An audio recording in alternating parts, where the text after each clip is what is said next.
Hey guys, welcome back. I'm gonna do a another video here. I just wrapped up a live, which by the time this comes on, it will have been yesterday. Um, have me a little bit of my cider. I tried some cider. I tried Cadbury's selection box, some sticky puds, some salt and malt vinegar chips, some mince pies. I tried all kinds of stuff. So you guys need to go check out the live video that I did yesterday. Um, had a lot of fun talking with some of you guys as well as trying some delicious food and one thing that I didn't find so delicious. But got a new video here from Watch Mojo UK, new to me anyway. That is top 10 lies you believe about Britain. So I am excited to get into this. The only one that I could think of is that the food is bad because everything I've tried, for the most part, was great. All of the food videos that I've watched, everything looks amazing. So I think that's the only lie that I know of. But let's go ahead and jump into it, see what they say. I will link the video in the description along with a link over to Patreon and a link of how you can support the channel here on YouTube. It's time to brush up on your British general knowledge. I'm Ashley with Watch Mojo UK, and today we're counting down our picks for the top 10 lies you believe about Britain. Before we begin, we publish new content every day, so be sure to subscribe to our channel and ring the bell to get notified about our latest videos.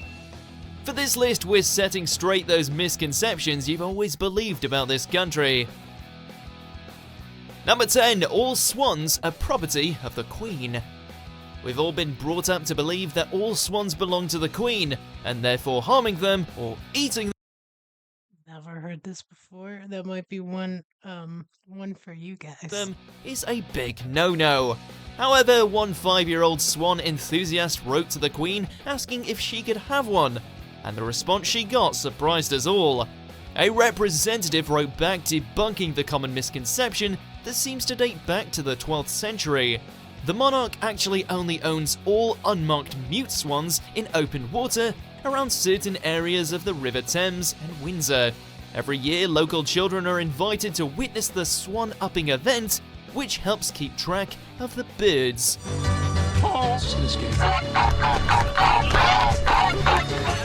Number 9. London is buried under fog. Fog everywhere. So begins Charles Dickens' Bleak House, and yet somehow the reputation has stuck even to this day. Due to the Industrial Revolution during the 19th century, Londoners did see an average of 63 foggy days per year, and in 1952, the Great Smog was said to have killed around 12,000 people. Smoke from the capital's chimneys is being trapped at street level, which is aggravating the fog. Nowadays, you'll actually find that London, or anywhere else in the UK really, doesn't even cut the top 10 foggiest countries around the world, with Grand Banks, Newfoundland, Canada taking the top spot. Yes, is there a tea called London fog or something like that? I mean, I'm familiar with the term London fog, and I guess honestly, when I think a lot of people here at least think of London, you don't think of great weather, maybe kind of rainy and dreary. Um,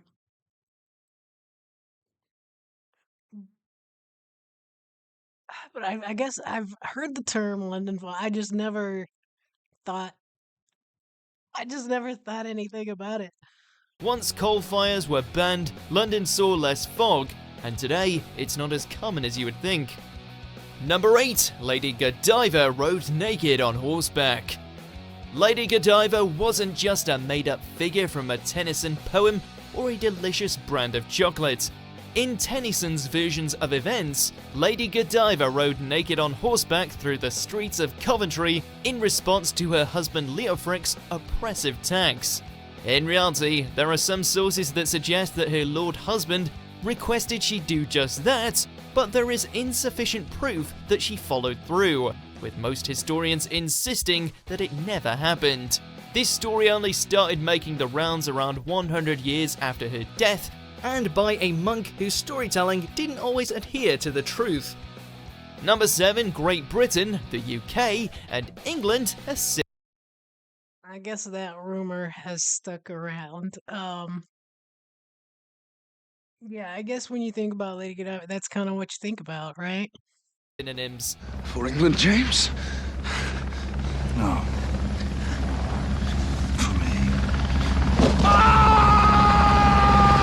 Getting this wrong is a surefire way to make enemies across the UK. Just try asking a Scot what part of England they're from. Go ahead, we dare ya.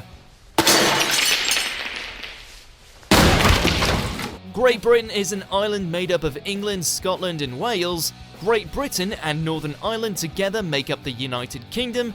Emphasis on the Northern, yes, that's another border you don't want to mix up. We'd also tell you about the Channel Islands, British Isles, Isle of Man, and so on, but we suggest you get your head around the basics first, and then we can talk. I'm absolutely guilty of this, and even having watched all of the history stuff and talked to you guys, I'm still like, I don't know. It doesn't stick in my brain. I think it's just because like you grew up forever thinking just about the UK. You think, I don't know, you lump in the English and the British, and then like now I'm like, okay, yeah, and then the Scottish are in there, and then the Irish are there somewhere, and it is honestly, it's all jumbled together for us, and I apologize. I know that you guys have like, I mean, that's your ancestry. That's like, big thing, and I completely understand that. And we're dumb. And that's sorry. I'm sorry. Number 6, you're never far from a rat in London. Another stereotype of England's capital is that you're never more than 6 feet away from a rat at any given time.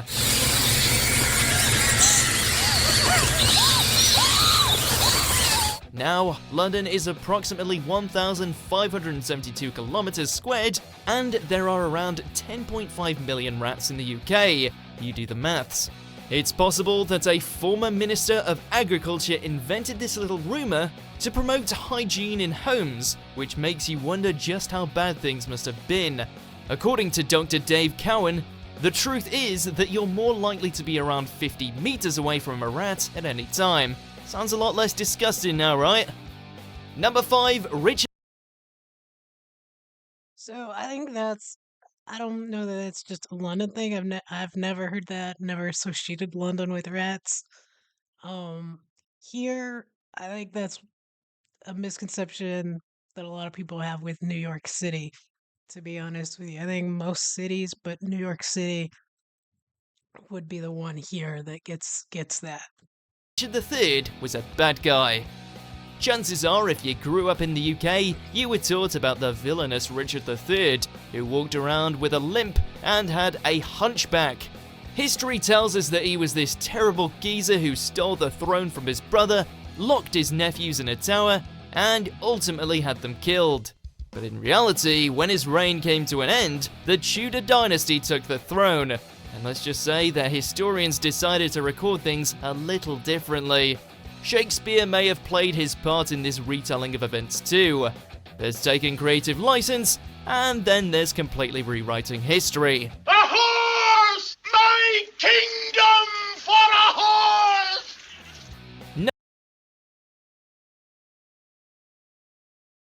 Was it King Richard that was in the Disney cartoon Robin Hood? Wasn't it King Richard that was like the awful king, the what was he, a lion or something like that, and he sucked his thumb? That was King Richard, right? That's my association with him anyway. Yeah, he wasn't great in that. He got a bad rap if that was true. Number 4, Big Ben is a clock. One of the most iconic features of the London skyline has been dubbed Big Ben by tourists and locals alike, but it wasn't always called that. In the Victorian era, it was called St. Stephen's Tower, and until recently, it was just named the Clock Tower. And you really can't go wrong with that. However, today its official name is the Elizabeth Tower, in celebration of the Queen's Diamond Jubilee in 2012. But as interesting as this is, it's all superfluous for the discussion at hand. That's because Big Ben is the nickname of the bell, not the tower that houses it.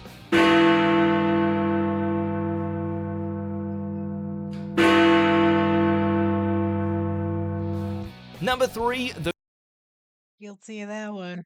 Now I know. I probably won't remember that, but now I know. It's just the bell. I love the sound of a big bell like that. I don't know if it's from growing up Catholic and like going to Catholic school and hearing that bell all the time, but I love the sound of that bell. Great Fire of London ended the plague. When you learned about the Black Plague at school, it was almost always immediately followed by a lesson about the Great Fire of London, because it was said that this fire, that devastated London, actually brought an end to the plague, right? Well, no, not really. The fire only burned up about a quarter of urban London, with the worst areas affected by plague, Whitechapel, Clerkenwell, and Southwark getting through it with barely a singe. By the time the fire started, deaths from plague were already on the decline, but once the fire was over, it was still not extinct. Number 2, the royal family always lives in Buckingham Palace. Crowds swarm Buckingham Palace every year in the hope of seeing the changing of the guards, or better yet, a member of the royal family leaving the palace to run some royal errands. The only problem is, none of the royal family live full-time in Buckingham Palace. It's more like the Queen's office and a nice venue for special events. Said it very heavy. Yes.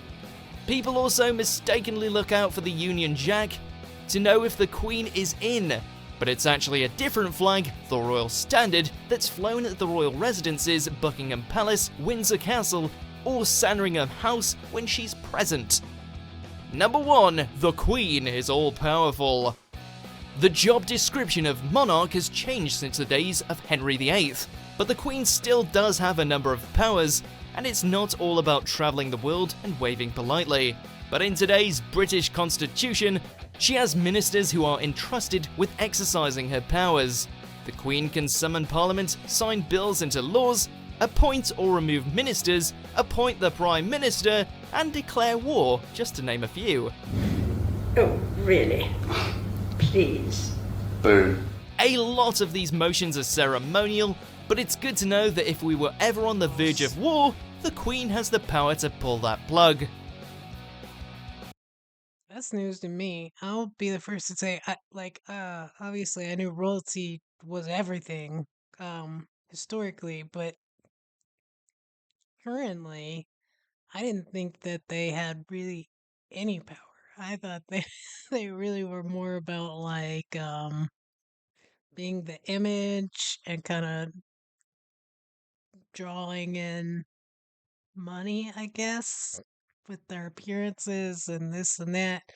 The palaces. I know they also drain too, but uh, that's news to me. News to me, because I honestly thought that the king or queen or whoever um, had no powers really.